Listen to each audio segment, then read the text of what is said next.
দেখুন একটা আমের আচার বানানো।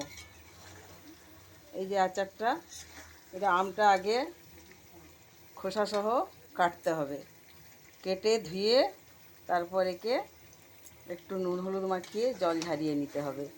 নেওয়ার পরে তারপর এটাকে তেলে 5 ফোড়ন দিয়ে ভাজতে হবে, ভালো করে ভাজতে হবে একটু, যাতে না এতে রস থাকে।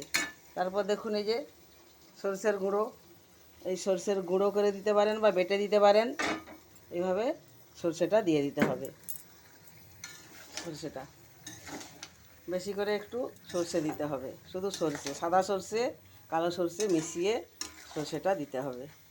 দেওয়ার পরে একটু পরে তারপর হচ্ছে একটু চিনি দিতে হবে। এই যে দেখুন চিনি,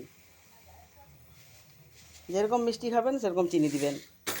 যদি টক টক খান তাহলে চিনিটা কম দিবেন, আর যদি একটু মিষ্টি খান তাহলে চিনিটা একটু বেশি দিবেন।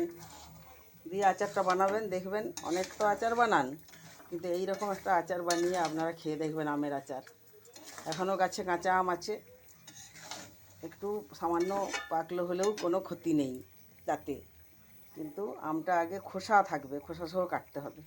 খোসাসহ কেটে নুন জল দিয়ে ঝারিয়ে রাখতে হবে। তারপরে আমের আচারটা সারা বছর আপনারা রাখবেন, ফ্রিজে রাখারও দরকার নেই।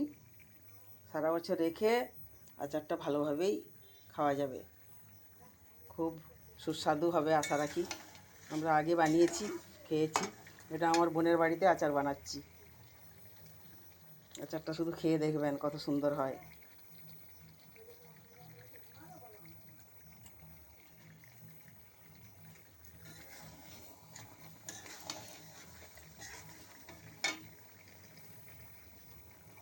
এটা হলো সর্ষে আচার। আর লঙ্কা দিবেন, সরষের সাথে লঙ্কা দিবেন, যেরকম ঝাল খাবেন সেরকম লঙ্কা, আর যেরকম মিষ্টি খাবেন সেরকম চিনি। তবে একটু দিতে হবে, ঝালটা একটু বেশি করে দিতে হবে, মিষ্টিটা একটু কম করে। দেখুন এটা দেখতেই কত সুন্দর হয়েছে। করে দেখুন, আপনারা বানিয়ে দেখুন, অনেক আচার তো বানান।